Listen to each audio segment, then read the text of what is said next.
क्षेत्र में शिक्षक परिवार में किसी भी चर्चा होती है कि हिंदी का जिसको बहुत अच्छा नॉलेज हो, इंग्लिश का बहुत अच्छा नॉलेज हो, संस्कृत का भी बहुत, तीनों भाषाओं के विद्वान शंकरलाल जी हमारे सर, वो हमेशा बोलते थे गोपाल दास नीरज की कविता कि क्या हार में क्या जीत में किंचित नहीं भयभीत में, क्या हार में क्या जीत में किंचित नहीं भयभीत में, संघर्ष पथ पर जो मिला ये भी सही वो भी सही, फिर भी वरदान मांगूंगा नहीं, वरदान मांगूंगा नहीं।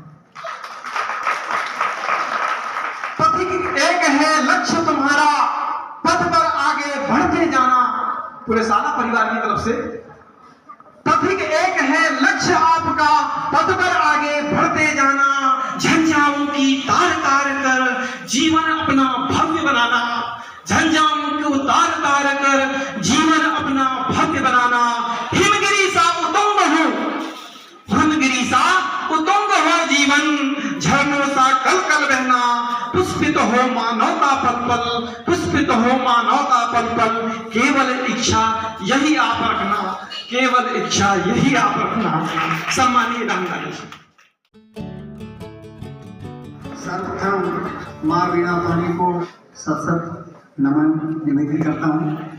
तत्पश्चात आज इस विशेष अवसर पर उपस्थित सम्मानीय हमारे बड़े भाई, न केवल शिक्षा जगत के मार्गदर्शक बल्कि समाज के अनेक क्षेत्रों में हम सबका मार्गदर्शन करने वाले सम्मानीय श्री चेतनलाल जी रामडाले जी, इस विद्यालय के ऊर्जावान यशस्वी प्राचार्य का सफल संचालन करने वाले श्री रामडाले जी, संकुल अर्थात उत्कृष्ट उच्चतर माध्यमिक विद्यालय के प्रभारी प्राचार्य आदरणीय बिसेन जी, पूरे सफलतापूर्वक उत्कृष्ट विद्यालय के साथ साथ पूरे संकुल का संचालन कर रहे हैं।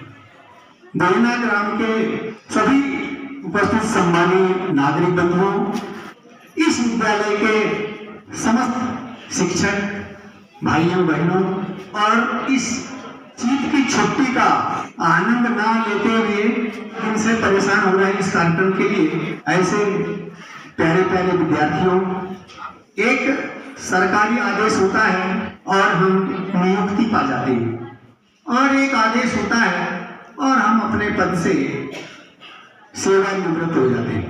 ये क्रम हर कर्मचारी के जीवन में आता है। इसी क्रम में आज हमारी सेवानिवृत्ति का दिन है।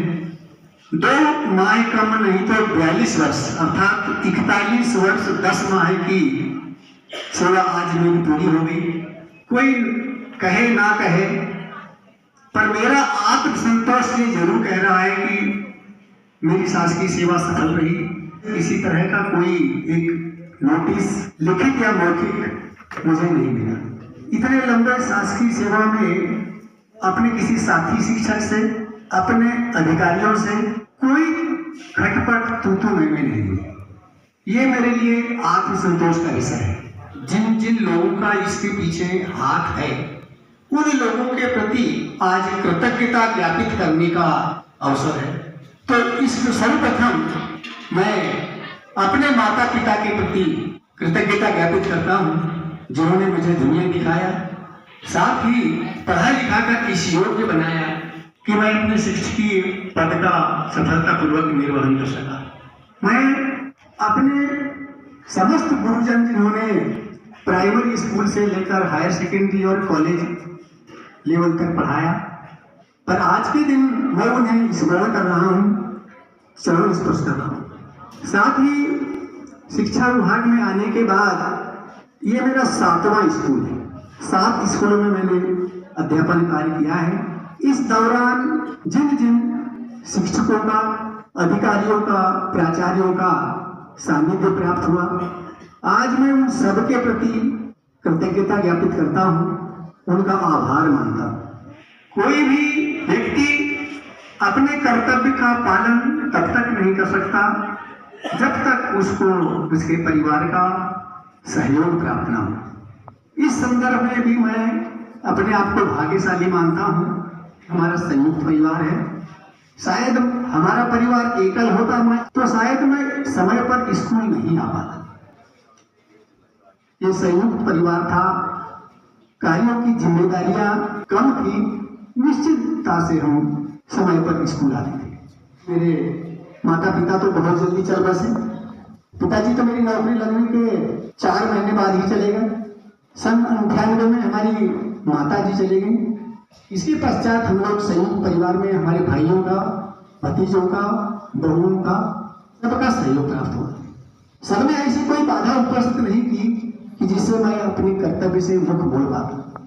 इसलिए आज मैं अपने समस्त परिवारजनों के प्रति भी अपनी कृतज्ञता व्यक्त करता हूँ। मेरे सामने विद्यार्थी बैठे हैं। सबसे पहले मैं आप लोगों की बात करूंगा। बच्चों, विषय शिक्षकों ने आपसे कहा होगा कि हर विषय में अपना एक लक्ष्य तैयार करें। वही परीक्षा में आपको कितने अंक मिले हैं और वार्षिक में आप कितना अपना लक्ष्य बना रहे हैं और वार्षिक परीक्षा के लिए कितना लक्ष्य बना रहे हैं। ऐसे ही हम अपने जीवन का भी एक लक्ष्य बनाएं और उस लक्ष्य पर निरंतर कोशिश करके बढ़ते रहें। आपको सफलता मिलेगी। अनुशासित रहें और अपने आचरण को बनाए रखें।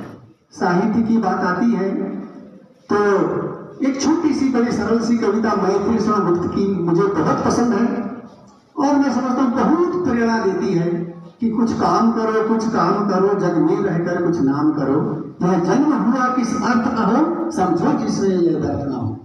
कुछ तो उपयुक्त करो तन को, न रहो न निराश करो मन को। हमको कभी निराश नहीं होना चाहिए।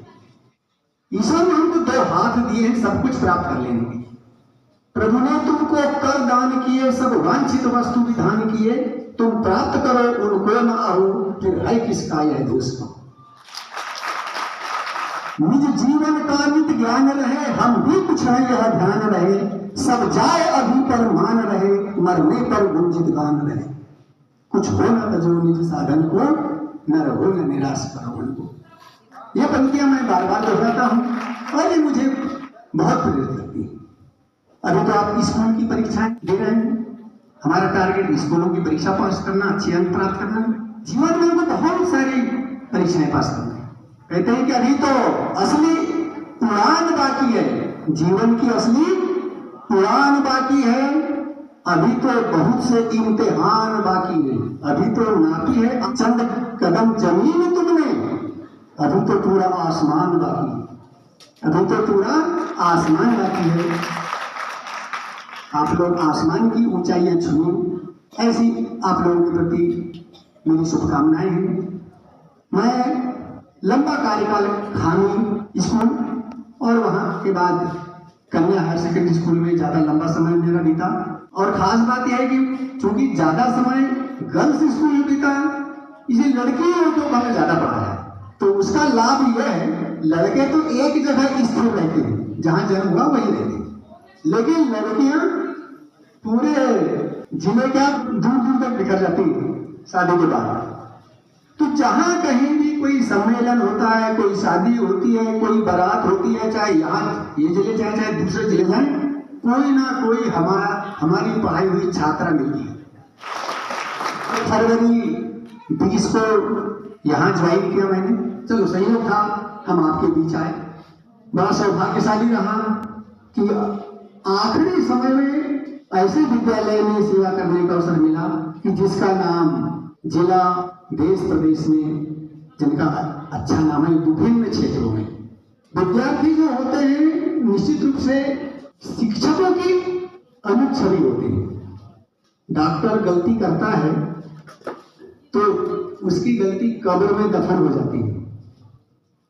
कोई इंजीनियर गलती करता है तो रेत मिट्टी का गारा लगा के उसको ढक दिया जाता है, ऊपर से प्लास्टर कर देते हैं भले अंदर कच्चा रह जाए।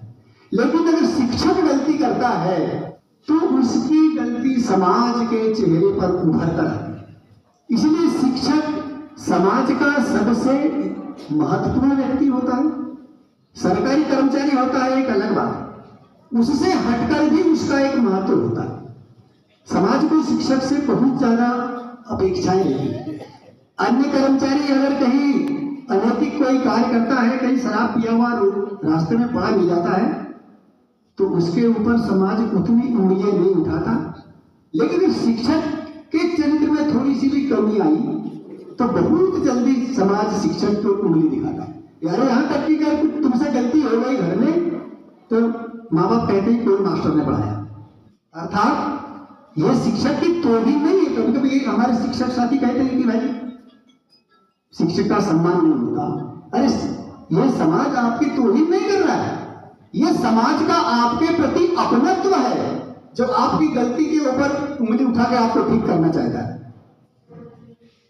दो बच्चे खेल रहे हैं धूल में, नाक बह रही है, कपड़े गंदे हैं, एक अपना लड़का है और एक पड़ोस का लड़का है। तो हम अपने लड़के को कहते हैं कि धूल में नहीं खेलते बेटा, जाओ घर जाओ, मुंह हाथ धो साफ और अच्छे कपड़े पहनो। पड़ोसी का लड़का खेलता है, उसकी परवाह नहीं करते। तो वैसे ही जो अन्य कर्मचारी होते हैं वो पड़ोसी के बच्चे हैं, लेकिन जो टीचर है वो समाज का अपना बेटा है। वो यदि गंदा रहेगा तो समाज गंदा रहेगा। अब इस विद्यालय में मैंने 2 वर्ष और 11 माह बिताए। सेवा निवृत्ति नजदीक था, इसलिए यहाँ के जितना हमारा स्टाफ था इन्होंने मेरे साथ वो व्यवहार किया जैसे घर में एक बुजुर्ग व्यक्ति का करती है। कोई काम नहीं, कोई प्रभाव नहीं, बस पढ़ाना है, इसके सिवाय इतना आराम, इतना सुख मैंने अपने सेवा काल में कहीं नहीं मुझे मिला। जो बुढ़ेरा विद्यालय में मिला, ये मेरा सौभाग्य था। इस विद्यालय के शिक्षकों का उदार मन था। अभी अभी हमारे शिक्षकों ने मेरे प्रति बहुत से उद्गार व्यक्त किए। ये आपके जो उद्गार हैं, आपके द्वारा जो दिया गया प्रेम है, स्नेह है, ये मेरी अक्षुण्य पूंजी है और इस पूंजी को मैं अपनी स्मृति पटल पर हमेशा हमेशा के लिए संजो के रखना चाहता हूँ, क्योंकि इस दौर से सबको गुजरना। कहते हैं कि राही हैं हम भी, राही हो तुम भी, किसी मोड़ पर फिर मुलाकात होगी, सभी एक ही पथ के राही हैं। अंत में मैं ये कहूँगा, जैसे कि यहाँ से जो स्थानांतरित होकर गए हुए शिक्षकों का भी मन यही लगा हुआ है, तो शायद मैं भी ऐसा ही अनुभव कर रहा हूँ कि जिस माटी की धूल लगी हो मेरे तन में, क्या मैं उसको कभी भूल सकता जीवन में? चाहे घर में रहूं अथवा मैं वन में, पर मेरा मन लगा रहेगा इसी वतन में, पर मेरा मन लगा रहेगा इसी वतन में। अब मैं तो यहाँ अपनी सेवा का मेरा ये अंतिम स्कूल है और इतनी अविस्मरणीय छाप इस विद्यालय ने मुझ पर छोड़ा है कि इस विद्यालय में पदस्थ शिक्षकों को, उनके स्नेही को, उनके द्वारा दिए गए सम्मान को भुला पाना मेरे लिए बहुत कठिन। अपने इस कार्यकाल के दौरान मुझसे कुछ मेरे व्यवहार से, वाणी से, वचन से, कर्म से किसी के मन को आहत पहुंची हो तो कृपया मन में उस बात को स्थायी न रखें, भूल जाएं, मुझे क्षमा करें। अंतिम 2 पंक्तियों के साथ मैं अपनी बात समाप्त करता हूं कि उजाले अपनी यादों के हमारे साथ रहने दे, ना जाने किस घड़ी जिंदगी की शाम हो जाए, ना जाने किस घड़ी जिंदगी की शाम हो जाए। आपने धैर्यपूर्वक मेरी बात सुना, सेवानिवृत्ति के इस अवसर पर मेरा सम्मान किया। आप सभी लोगों का बहुत बहुत आभार, बहुत बहुत धन्यवाद।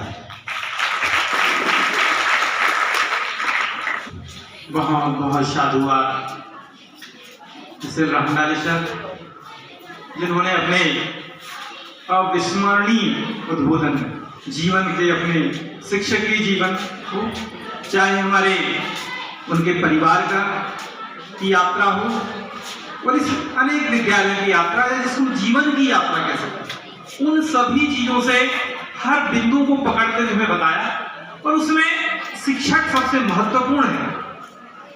शिक्षक ही वो दर्पण है, पूरे समाज को जो प्रकाशित करता है वो दीपक है, और वही दर्पण जिसमें सब अपना प्रतिबिंब देखते हैं अपना चेहरा शिक्षक से, और उसी से मिलता है। और यदि शिक्षक ही अपने रास्ते से भ्रमित हो जाए तो समाज भी भ्रमित होगा। यदि किसी भी समाज या राष्ट्र को आगे बढ़ाना है तो वहां की शिक्षा अच्छी होनी चाहिए।